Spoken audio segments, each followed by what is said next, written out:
Deuteronomy,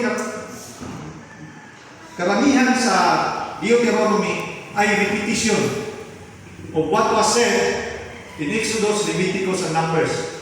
Because this is the time, ito yung panahon na pumunta na sila sa Promised Land.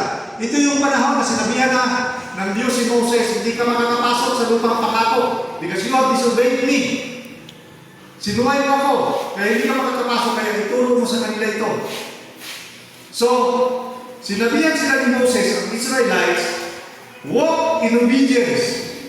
Lumakad kayo na may pagsunod sa lahat na sinabi o iniutos ng Diyos. To all that the Lord your God has commanded.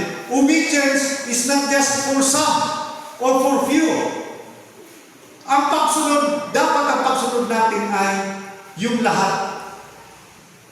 Kasi pag sinunod natin yung kalahati lang, if we have obedience, is still disobedience.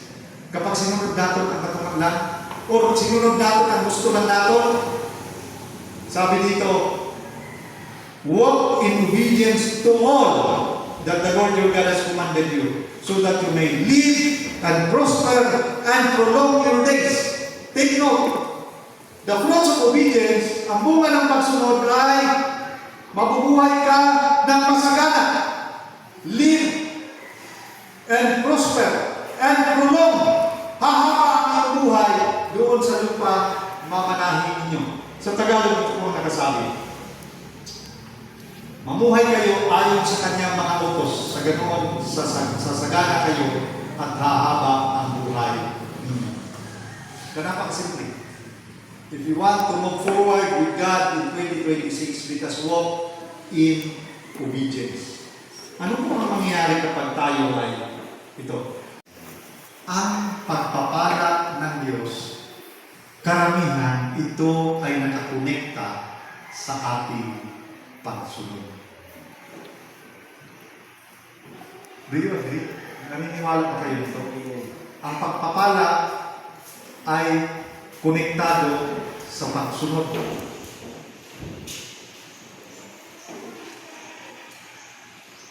Obedience aligns us with God's will.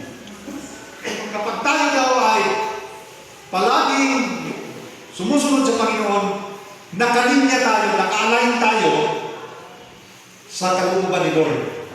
Siguro, pansin niyo may mga panahon, di ba? We have to admit sa ating buhay Kristiyano, may mga panahon sa buhay Kristiyano na parang alam natin that something is wrong. Alam natin na medyo may mali talaga sa ating buhay sa Panginoon. Pag nagbabasa ka ng Biblia, parang walang blessing doon sa iyong devotion. Pag nakikinig ka ng salita ni Lord, parang lampas. You know that something is wrong. Maybe because of disobedience. Dahil sa hindi pagsunod. Sabi dito, kapag tayo ay sumunod, tayo ay naka-align sa kalooban ni Lord. When we obey, obedience protects us from unnecessary pain. Kapag tayo daw ay sumusunod sa Panginoon, naiiwasan natin at dahil dyan, pinoprotect tayo sa mga hindi dapat na mga pagdadaanan natin mga pains in life. Agree? Kapag may mga panahon na bagang nalihis kita sa pagsunod sa Ginoo, nag-aagin kita sa ang tawag ko niyan, unnecessary pain. Mga pagtiyo sa buhay na dapat hindi man natin nagihan, dapat hindi natin ma-experiencehan, pero nangyari na experiencehan natin dahil sa hindi kita nagsunod sa Diyos. Obedience protects us from unnecessary pain. And obedience, ito, take note of this. Obedience positions us for divine favor. Wow! Kapag sumusunod tayo sa Panginoon, nakaposisyon tayo para mabigyan ng favor ni Lord. Napakarami ng mga favors na dapat nakalaan sa atin, na na-miss natin because of disobedience.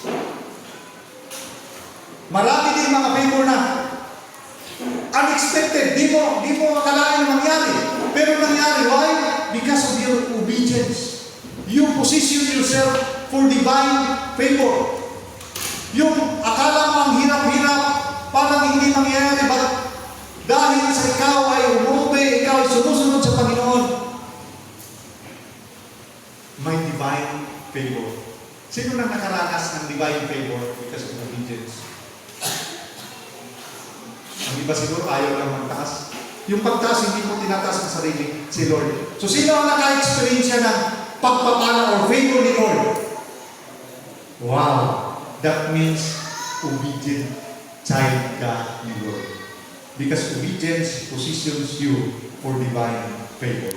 So, walk